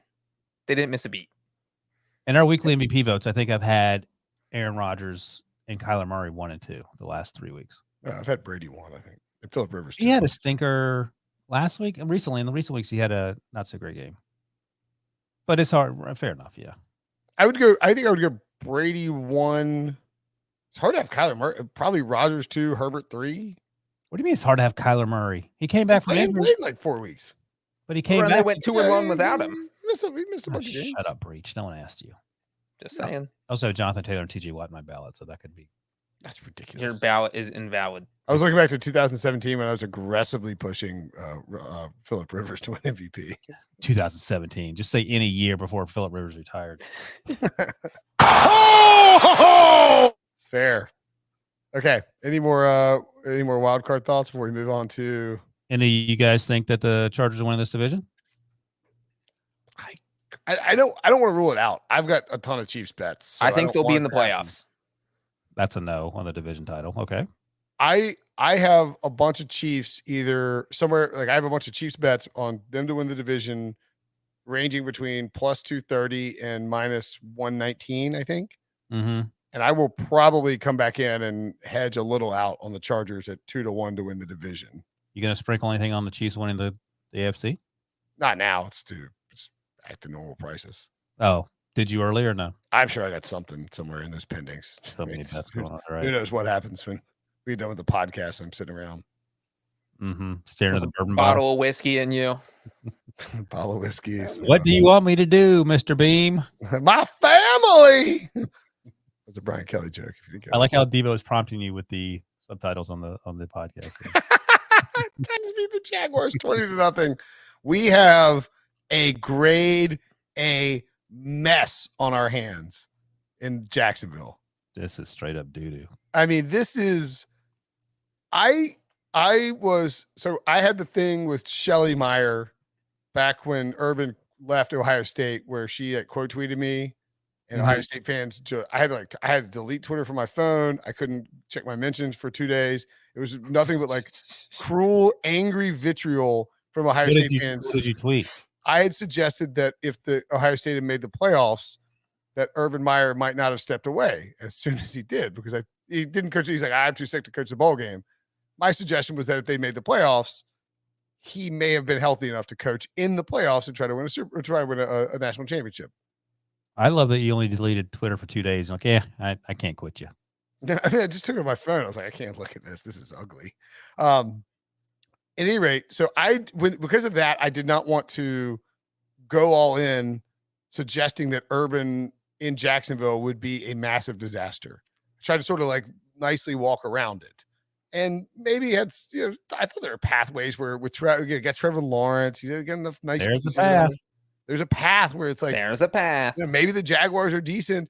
This is, I mean, where does this rank in terms of what it's on TV right now? These shots of him walking, like he walks, like he's like stumbling over to Mike Vrabel, and Vrabel's in the sprint. And Vrabel is on Urban Meyer's staff at Ohio State. There's a report that someone noted today to me that Vrabel also reportedly jacked up Urban Meyer against the wall at Ohio State. That checks out. I mean, Vrabel's. And not only that, I was like, oh, so he probably immediately left for the Texans. And like, no, he stayed for another year on staff or thereabouts. So that may have been the midfield conversation before the game may have been pretty awkward. And then just the beat down that they took 20-0 only exacerbated matters, given all the things that Jason LaCanfora reported on Sunday and that Tom Pelissero reported previous to that. It is, as you point out, it is a clown show. Just for context, by the way, through the obviously you could read the JLC report at CBS. The Pelissero report, and I don't think JLC had this in there. The Pelissero report, according over the past week, Urban was in a staff meeting with all his coaches, and he explained to them very clearly that he is a winner and that they're all losers, and that they needed to prove to him by diving into their resumes and explaining what they'd done in their careers, why they were winners. Now, aside from the fact that that's insane, narcissistic, overlordy behavior, his offensive coordinator, aside from that, one, that's the whole reason you hire. Like, that's what you do when you hire people. Like, you go through the process of looking at their resumes. And two, his offensive coordinator won a Super Bowl. Imagine hiring people and then yelling and screaming at the people you hired for being incompetent. Crazy. For calling out their resumes when you are in fact the person who went through their resume and said, okay, you're good enough to coach with me. It's insane. Urban, I'm not a great coach, but I would just like to note that I've never been caught on camera getting lap dances for people to order my wife at my own restaurant. Oh! And then a reporter asked him, he said, it sounded like a fan asking the question. He's like, you've been talking about this offensive line all year. You said they're fine, they're great. He's like, they've been getting their ass kicked out there. What do you have to say? Very silently shakes his head a couple times. He goes, yeah. He looks like somebody who wants to leave. And he I told Breech, not so much you, Brinson, I told Breech 18 months over under. He's like, no, it's a over. It's the over. He's going to stay there. He's going to turn things around. He's going to make him do the Bengals South.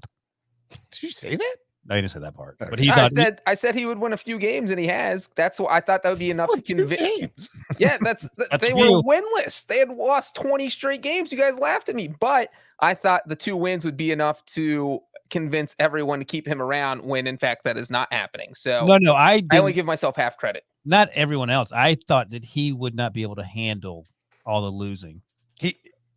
That was the prevailing logic, Wilson, is that Urban Meyer, who had lost 10 games in his college coaching career or something. Fewer than he's lost this season. He would not be able to handle the constant losing and what comes with constant losing of the NFL, and he clearly can't handle it. And I don't know if JLC mentioned this in the story, but someone brought it up somewhere. If you're 5-6 months into your job and the people that work for you are already eager to turn on you and tell people, because he was whinging about people leaking things and how they're going to be fired and all that other stuff.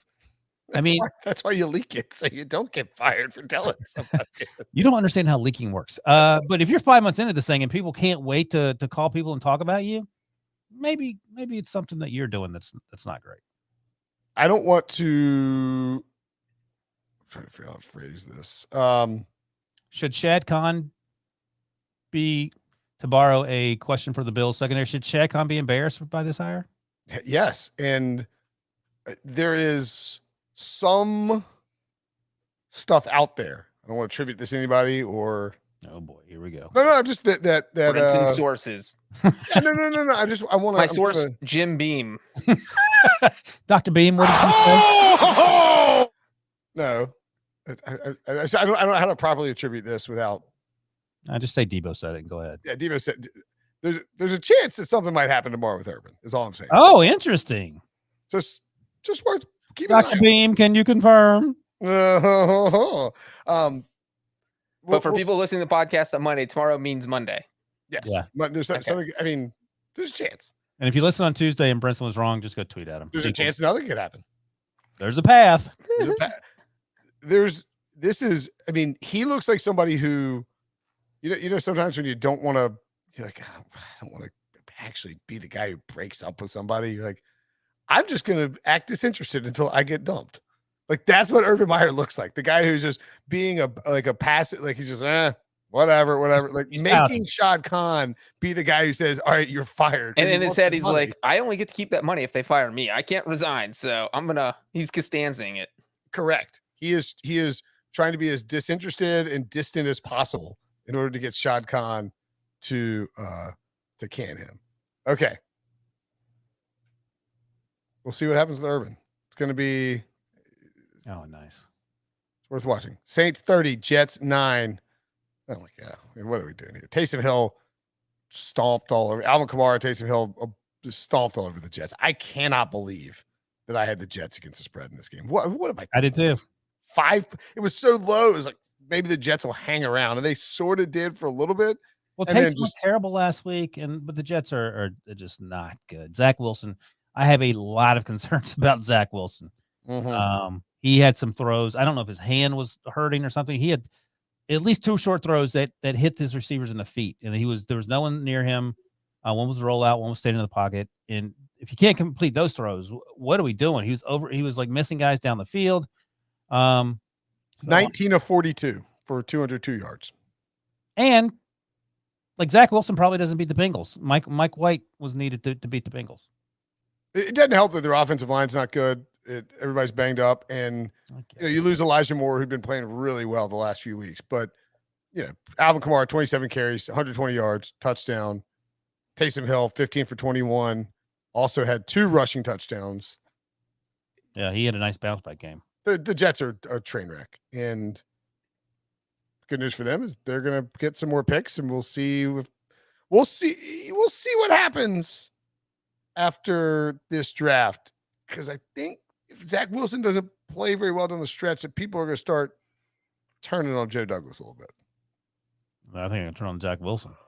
Oh, I think they're going to start turning on Zach Wilson pretty quickly as well. And it's easy to turn on because they've played 3 quarterbacks this season. He's looked like the worst one. Yep. That includes Joe Flacco. Think about that. that I don't want to think about it for Zach Wilson's sake. By the way, the Jets have the longest active playoff drought in terms of numbers of seasons, 11.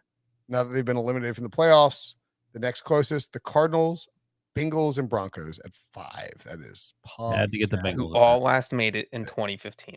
That's correct. 2015. Halcyon days of 2015. Mhm. Falcons 29, Panthers 21. I mean, I'm sorry if you had to watch, like me, if you had to watch this game. This is a horrendous football game. Actually, more points than you would have expected. But that's because there was a pick 6 of Cam Newton. Terrible throw.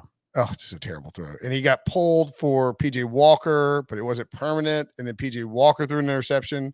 And Matt Rule said he wants to have we wanted to get some PJ Walker work in. Right. Cam finished 15 of 23, 178 yards with a pick. PJ Walker 6 of 12, 75 yards, touch, and a pick. Cam also lost a fumble that led to a Falcons touchdown. It looks like Cam Newton's head is sewn to his right arm, and when he throws, everything moves together. And it's with the accuracy and arm strength that you might expect that someone whose head's sewn to their arm. The Panthers. Very good breakdown, Wilson. Are you a doctor? Yeah, me and Dr. Beam have our own practice. The Recon Panthers are not. Here's the problem. Everyone who looks at the Panthers, like, they just need a quarterback. No, they're not a quarterback away. They need an offensive line. Correct. That offensive line is maybe the worst in football. And you know the issue, if you're looking towards the draft, they have to do it in free agency, is that where they're sitting right now, maybe they'll be worse. They'll be worse. They play the Bucs twice. Then they might be in good shape in terms of getting an offensive line, because there could be a run on those guys right before they pick, in which case you're like, oh boy, what do we do? They're 5-8. They started 3-0. So they're 2-8 in their last 10 games. They still have the Buccaneers twice, and the Buccaneers are battling multiple teams for the top seed in the NFC in the bye. They're going to lose probably all of their games from here on out. I don't even know what the point of Cam or PJ Walker is. If you can't, what about Matt Rule's pants? How should they be feeling? Hot or not so hot? If my boss were David Tepper, my butt would be warm if I were Matt Rule. Because he has a 6-year deal, is what he signed. Yeah, David Tepper doesn't seem to care about money. He does not. And coaching staffs and coaches don't affect your salary cap. And there's also You still got to pay the money though. For sure, but I mean, David Tepper will make that up on a one trade. Yeah, exactly. I was going to say that the couch cushions. The interesting thing about the whole Joe Brady firing, one, it was occurred at 1:20 p.m. last week, which was very bizarre timing, and then two, you bury it on Sunday. Exactly. But two, he also Matt Rule was like, I went outside the box and hired Joe Brady, and I sort of wonder if Tepper didn't influence it. I think Tepper's got his hands in too much. And could be. If I'm a Panthers fan, I'm pretty nervous about it. It's interesting because Haslam was a part owner of the Steelers, and he didn't seem to learn things until much later. Tepper was a part owner of the Steelers, and you know how that organization works and why it's successful. And it seems like these guys who are incredibly wealthy and used to getting their own way can't get out of their own way. Well, it's also crazy that after 3 weeks, as you mentioned, they were 3-0, and people were talking about Joe Brady, like, oh, he could be a head coach next year. Yeah, 10 interviews last year for a head coaching job. It's crazy. And now could be out of the NFL. He is out of the NFL. He's currently fired. Going forward, he might not be in the NFL next year. The buzz is that he wants another NFL job and not a college job. Whatever. The Falcons weren't good or didn't do a whole lot. The Panthers were just They're worse. A 6-win team. They are a 6-win. They are team. in the 6-win team is in the playoff race in the NFC. Wait, I thought you were going to say they're in the playoffs right now. I guess They might as well be. they're a half a game out of the playoffs. I guess they can't make the playoffs, right? Arthur Smith, the way he looks, he's aged 50 years this season. He doesn't look like a coach who thinks it's a playoff team. But yeah, 6 wins. 6 wins. They're at 49ers, Lions at home, at Bills, Saints at home. Yeah, I think Feels it's like 8 two. wins. Best case. I mean, if they went 3-1 somehow in that stretch. Then the Bills are missing the playoffs, which is. I'm thinking they lose to the Bills, beat the Niners, Lions, and Saints. That's actually not that crazy. Yeah, I don't know. I mean, all right, Ryan, say it. There's a path. There is not a path. What? All right, let's go. I don't want to talk about we are continuing on. Thank you. The Seahawks 33, Texans. Oh, I'm sorry. I was just taking a break. And after that break, I will tell the YouTube chat listeners who won the Brinson Sucks hat. So the Seahawks beat the Texans 33-13. But before we do that, I'm going to give away this hat. Ooh. And our winner of the hat is Jesse Clark, the real Yay. JL Clark. On. Well done, Jesse. Not Well the fake Jesse Clark. That's right. Not the real fake one. Jesse Clark. Congratulations. You have won a Brinson Sucks hat. Patrick Seeley keeps asking. He doesn't want to win the hat in chat. We're not going to give you the hat, bro. If you don't want to win the hat. You got to win it. Merry Christmas. I don't want that hat. Don't you send me that hat. Anyway, Jesse, Devo will be in touch with you to let you know how you can get that Brinson Sucks hat. Wear it proudly over the holidays. Tell your in-laws about the Pick Six podcast. Can you imagine wearing that out in public and somebody asks you about it? Like, wouldn't you have so many questions if somebody's hat said that someone sucks? Yeah. What would your first question be? I mean, are you Brinson? Would be my first question to someone wearing a Brinson. Like, did you lose a bet? Yeah, there'd be a lot of questions. What if the first question is, my last name's Brinson, why do you hate me? Like, F you, bro. What are you coming at me? Like, I won it on a podcast. Pick That would Six be- podcast gets sued because some guy gets beaten up for wearing a Brinson Sucks hat by someone named Brinson. Who is jam slamming chat? Good Lord. Just stop with the capitals, man. Good God. All right, just focus. We're down the home stretch here. All right. Home stretch. Hit that like button. Seahawks 33, Texans 13. Russell Wilson 17-28, completed 60% of his passes. Yay. 260 yards, 2 touchdowns, no interceptions. Third straight games with 2 passing touchdowns, wasn't sacked. And it looks like the last 2 weeks that Russ is kind of getting back. He's Now, back in the kitchen. yeah, I mean, I don't think the Seahawks are necessarily good by any stretch, They're not. but they're 5-8 and they are 1 game back of the final wild card spot right now. And Yeah, if Russ is healthy, I think the biggest loser in this game is Tyrod Taylor, who got benched for Davis Mills for the rest of the season. yeah. And Davis Mills is whatever. Who knows? Again, he's the latest example of a rookie quarterback. Did you see Davis Mills? He completed his first 14 passes for 150 yards. He was on fire to start the game. It was unreal. They were up, I think, 10-3 or maybe 10-7 at Yeah, he eventually came back to earth and they lost. Right.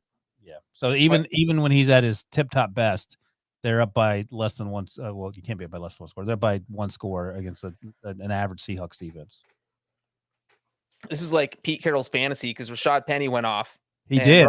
I forgot he was still in the league, and he proved, in fact, that he is in the league. And that's, I'm sure Pete Carroll's going to go, see, guys, we had a guy rush for 137 yards, and Russell played well, and that's how we win. We run the ball for 137 yards, and Russell plays well, and we win by 20. And they're like, Pete, we played the Texans, not a big deal.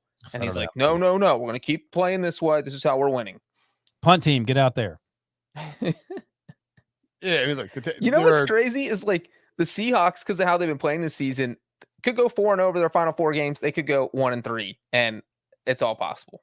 Yeah, and I had them going to the playoffs too. Like right at the beginning of the Russ injury, I thought Geno could hold on because he played well in that first game when he replaced Russ, and then it just went sideways and then right off the cliff.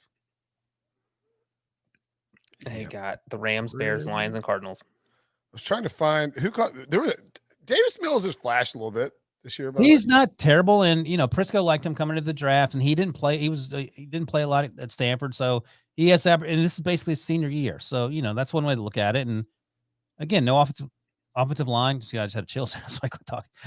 No offensive line, and who knows if he's in New England, as we like to compare these guys, maybe he's a lot better than he is. But and argument. I would be remiss if I did not mention the fact that Kaimi Fairbairn hit a 61-yard field goal right before halftime. That was how many times have the Texans done that in their history, Breech? The longest kick in franchise history. But not only that, it was the first time they had ever attempted a field goal of 60 or more yards in franchise history. So they'd never even tried one, and they sent him out there, and he crushed it.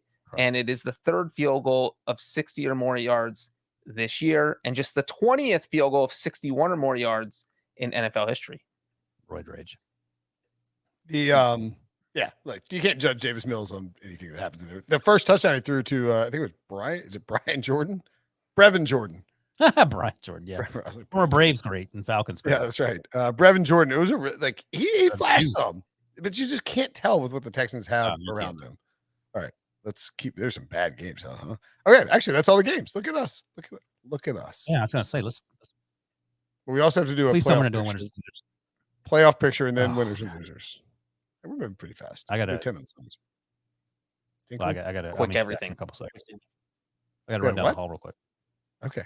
Run to the bathroom. All right, let's start in the AFC. Yeah, we don't need Wilson for this anyway because the Steelers don't matter. Dunk. The Patriots didn't play on Sunday. They're the 1 seed. The Titans beat the Jaguars. They're your 2 seed. The Chiefs, all 3 teams, 9-4. This is a fun race up at the top of the AFC breach. And of course, the Ravens with their loss and the Chargers with their win, now 8-5. Indy off.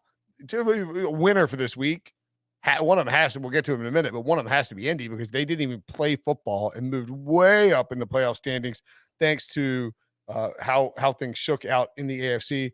Buffalo drops down to the 7 seed. That is, I would say that is as dangerous a 7 teams as you could put together. Maybe if Lamar's hobbled, you take out Baltimore and put in Cleveland or Cincinnati. How many of those 7 teams do you see actually making it to the postseason? 6 of them.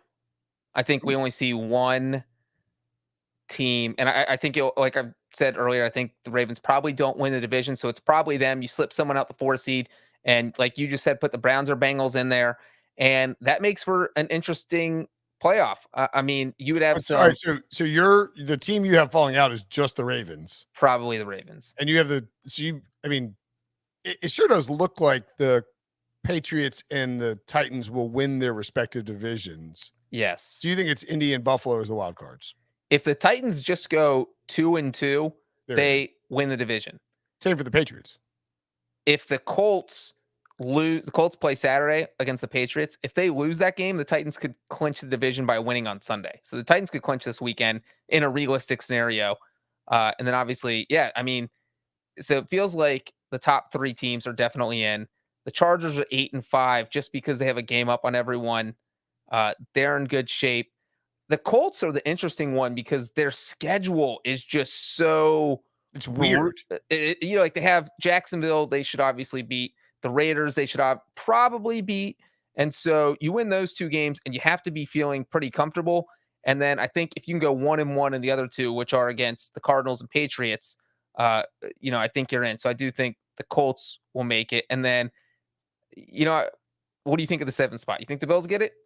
I think the Bills get it because they have the Jets, Falcons, and Panthers left on their schedule, and the Bills have beaten up on bad teams. So I think they'll lose in Foxborough. I don't know what to make of the Colts and Pats game on Saturday. Indy could win that game. I'm standing for the Patriots pretty hard. Wouldn't be shocked if Indy won that game. Indy's probably going to lose one of Pats at home or at Cardinals. So best case scenario, Indy finishes 10-6 or 10-7, excuse me.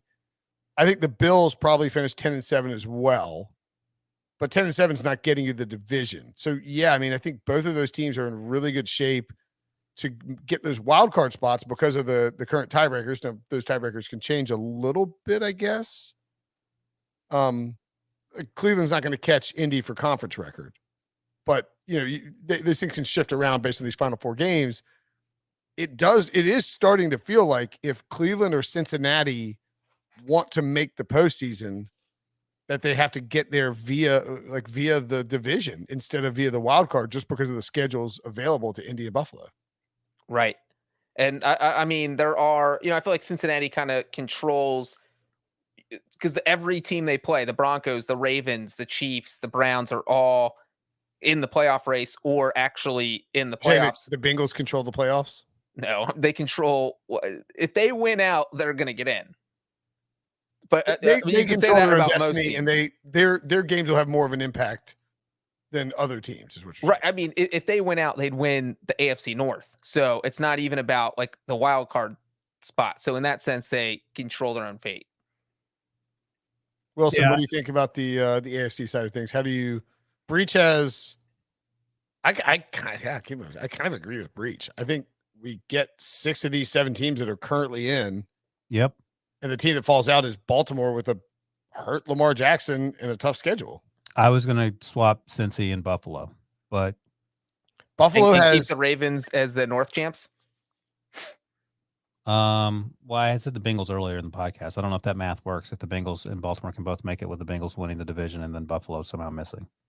Buffalo Because is very likely to go 3-1, I think.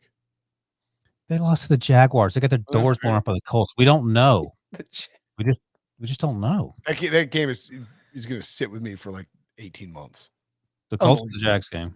Just beat the Jags. Beat the Jaguars. Right. Yep. You lose it. The Jaguars scored 9 points and you didn't beat them. Beat the Jaguars and you were getting to 11 wins comfortably. You lost to a team with no coach. Yeah. Pittsburgh's toast, right? Yeah. Okay.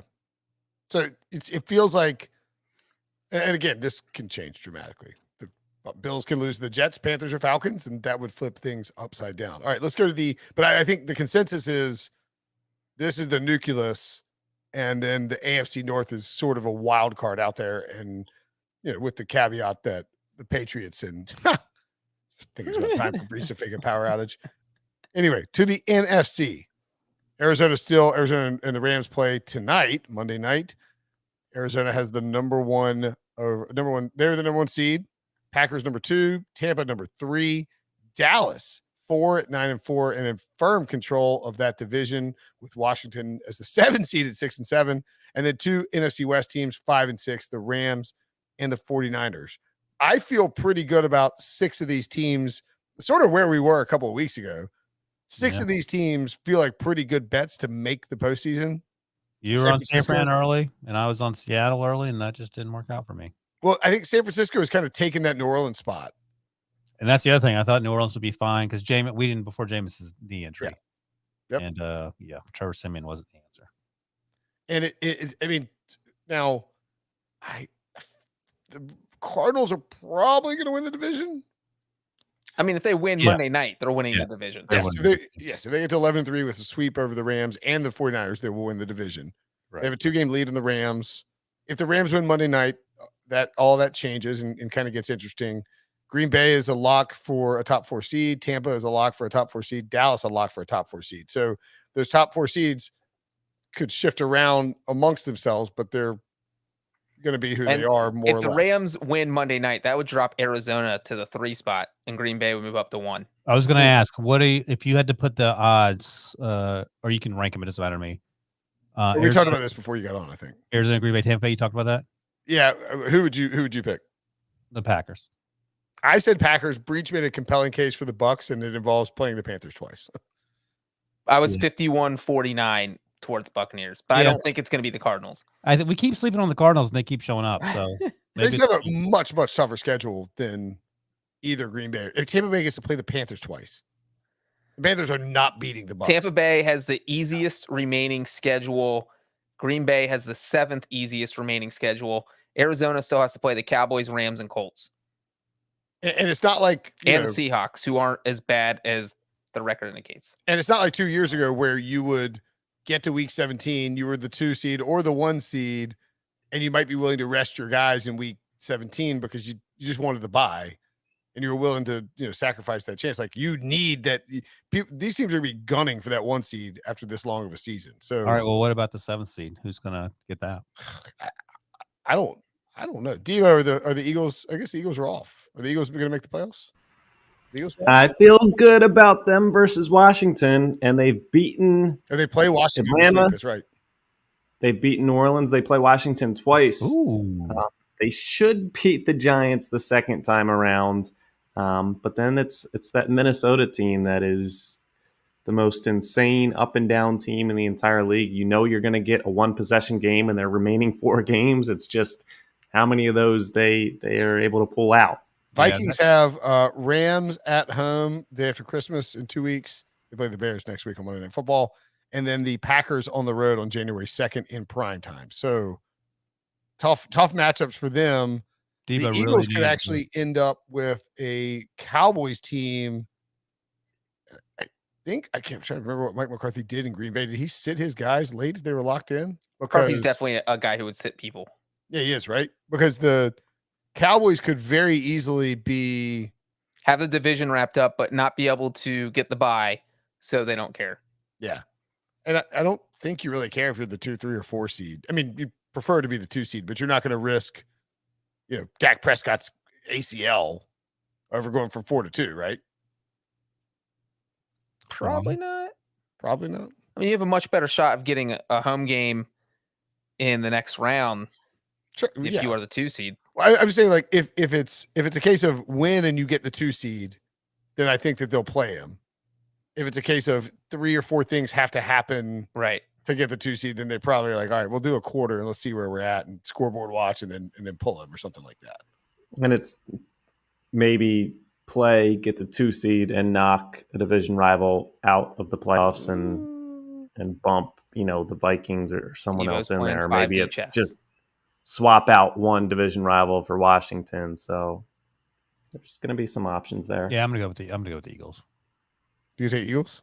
Yeah, I'm gonna go with the Vikings. Ugh. Sorry, guys. I hate myself for it. I don't deny it. The real problem for Debo and the Eagles is that the stupid Steelers lost to the Vikings. That would have been a huge help. I wish that the Eagles, or I wish the Cowboys could trade for Nick Mullins and then start him.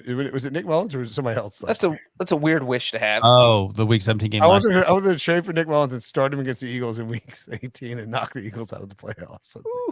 Was that Nick Mullins? Yeah, the guy that came in was Nate Sudfeld. Oh, Sudfeld, not Mullins. Okay.